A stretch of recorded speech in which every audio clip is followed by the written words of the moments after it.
मुनि बरन, धीरज धरिय नरेश कहूँ वशिष्ठ विदेह सन। जहाँ तहाँ श्रेष्ठ मुनियों ने लोगों को अपरिमित उपदेश दिए और वशिष्ठ जी ने विदेह राजा श्री जनक जी से कहा कि हे राजन, आप धैर्य धारण कीजिए। जासु ज्ञानो रवि भवनि सिनासा, जासु ज्ञानो रवि भवनि सिनासा, बचन किरण मुनि कमल विकासा, बचन किरण मुनि कमल विकासा, तेहि की मोह ममता नियराई, यह सिय राम स्नेह बढ़ाई, यह सिय राम स्नेह बढ़ाई। जिन राजा श्री जनक जी का ज्ञान रूपी सूर्य आवागमन रूपी रात्रि का नाश कर देता है और जिनकी वचन रूपी किरणें मुनि रूपी कमलों को खिला देती हैं, यानी आनंदित कर देती हैं, क्या मोह और ममता उनके निकट भी आ सकती है क्या? ये तो श्री सीताराम जी के प्रेम की महिमा है। अर्थात राजा जनक जी की ये दशा श्री सीताराम जी के अलौकिक प्रेम के कारण हुई, लौकिक मोह ममता के कारण नहीं। जो लौकिक मोह ममता को पार कर चुके हैं उन पर श्री सीताराम जी का प्रेम अपना प्रभाव दिखाए बिना नहीं रह सकता।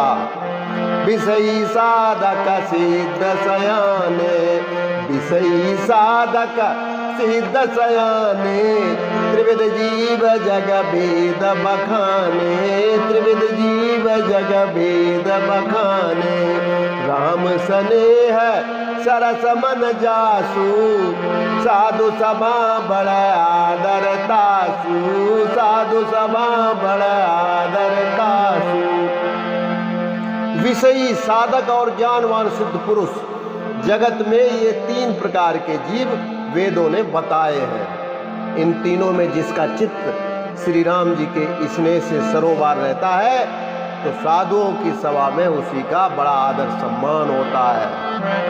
सोहन राम प्रेम बिनु ज्ञानो, करणधार बिनु जिन जल जानो, मुनि बहु विदे विदेहु समुझाए, राम घाट सब लोग नहाए, राम घाट सब लोग नहाए।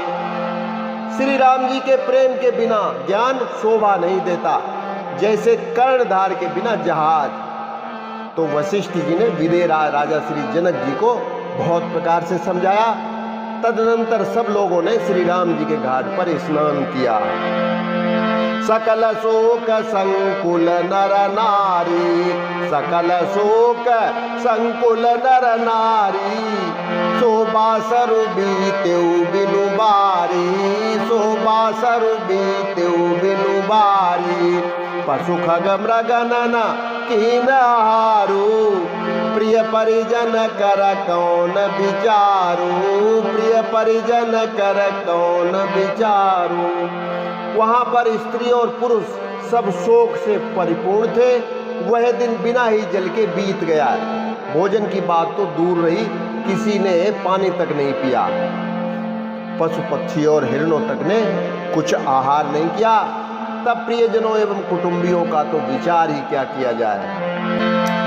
दो समाज निमराजो रघुराज नहाने प्रात, बैठे सब बट बिट पतर, मन मलिन कृष गात, सियावर रामचंद्र शंकर हरिओम।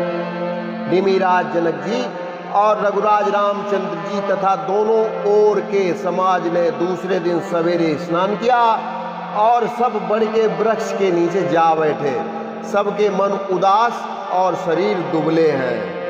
जे महिषुर दशरथ पुरवासी, जे महिषुर दशरथ पुरवासी, जे मिथिलापति नगर निवासी, जे मिथिलापति नगर निवासी, हंस वंश गुर जनक पुरोधा, जिन जगमगु परमारथु सोधा, जिन जगमगु परमारथु सोधा। जो दशरथ जी की नगरी अयोध्या के रहने वाले और जो मिथिलापति जनक जी के नगर जनकपुर के रहने वाले ब्राह्मण थे, तथा सूर्यवंश के गुरु वशिष्ठ जी तथा जनक जी के पुरोहित सतानंद जी, जिन्होंने सांसारिक अभ्युदय का मार्ग तथा परमार्थ का मार्ग छान डाला था। लगे कहन उपदेश अनेका, लगे कहन उपदेश अनेका, सहित धर्म नय बिरति विवेका, सहित धर्म नय बिरति विवेका। कौशिक कही गई कथा पुरानी, समुझाई सब सभा सुभानी, समुझाई सब सभा सुभानी। वे सब धर्म नीति वैराग्य तथा विवेक युक्त अनेकों उपदेश देने लगे। विश्वामित्र जी ने पुरानी कथाएं यानी इतिहास कह कहकर सारी सभा को सुंदर वाणी से समझाया। तब रघुनाथ कौशिक ही कहऊ, तब रघुनाथ कौशिक ही कहऊ, नाथ काली जल बिनु सब रहऊ, नाथ काली जल बिनु सब रहऊ। मुनि कह उचित कहत रघुराई, गयऊ बीत दिन पहर अड़ाई, गयऊ बीत दिन पहर अड़ाई। तब श्री रघुनाथ जी ने श्री विश्वामित्र जी से कहा कि हे नाथ, कल सब लोग बिना जलपान पिए ही रह गए थे, अब कुछ आहार तो होना चाहिए। तो विश्वामित्र जी ने कहा कि हे श्री रघुनाथ जी, आप बिल्कुल उचित कह रहे हैं। 2.5 पैर यानी 2.5 दिन व्यतीत हो चुका है। ऋषि रुख लखी कहते रहो तिराजो, यहाँ उचित नहीं असन नाजो। कहा भूप बल सबई सुहाना, पाई रजाय सुचले नहाना, पाई रजाय सुचले नहाना। विश्वामित्र जी का रुख देखकर तिरहुत राज जनक जी ने कहा, यहाँ अन्न खाना उचित नहीं है।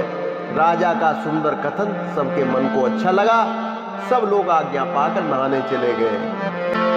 तेहि अवसर फल फूल दल मूल अनेक प्रकार, लई आए बनचर विपुल, बड़ी बड़ी कांवरी भार। सियावर रामचंद्र शंकर हरिओम। उसी समय अनेकों प्रकार के बहुत से फल फूल पत्ते मूल आदि बहंगियों और बोझों में भर भर कर बनवासी यानी कोल और किरात ये सब लोग लेकर आ गए। तो बस आज के लिए इतना ही, कल फिर मिलते हैं। नमस्कार, जय श्री राम।